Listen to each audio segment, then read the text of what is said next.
Polska zupa. Ako studentka som w Lesiu w Prozninach więcej razu działała we Ukraju.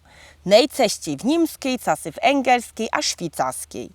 Aby zasłużyła pieniądze za swój studium, som dzieci dogledowała, a raz takie w engelskim pubie robosiła. Nie jo było ten czas ważne, co mea chciałaś. Jano, aż jo me uniosło dobre myto. Żadne żywieńskie nazgonienia som mygała k tomu dermo nazbierać. Z tom som teke najlaszcej cudze recy uknęła.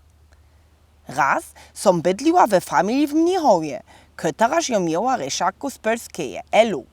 Ela jo była kradu humorna, pilna żeńska. Wyna pak nie jo derje niemski powiedziała. Tylko ako jo trebała, jo umiała. Ale problemy jo miała z ugronieniem mnogich niemskich słów. Każdą sobotu jo Ela reszyła bydlenie 5 do 6 godzinów dwójko. Potom jo heści godzinku z nami kofej piła. Familia, żeż som działała, jo była jej naprzeciwo przyjazna. Ela jo była skoro więcej przyjacielka, niż służbu ukbajuca. Raz jo Ela chciała polską kulkową polewanku za naju waryć. Tradycjonalnie dajoż do zupy na końcu pićku muki, aby była gusta.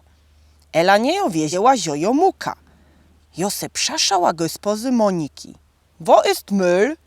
Monika jo kradu przechwatana była, aż Ela za wypadkami przasza. Müll? Was willst du jetzt mit Müll?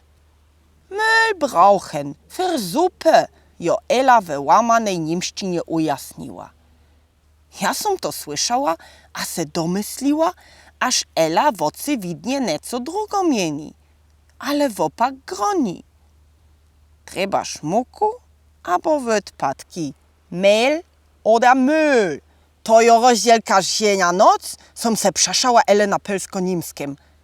Muku trebam, nie słyszym rozdziela, dajmy muku prosym. Zupa z wypadków ga nie jo dobra. Ela jo se głosnie śmiała. Przyjeździ smej se dalej hahałej, kak se w polskiej polewanka wari.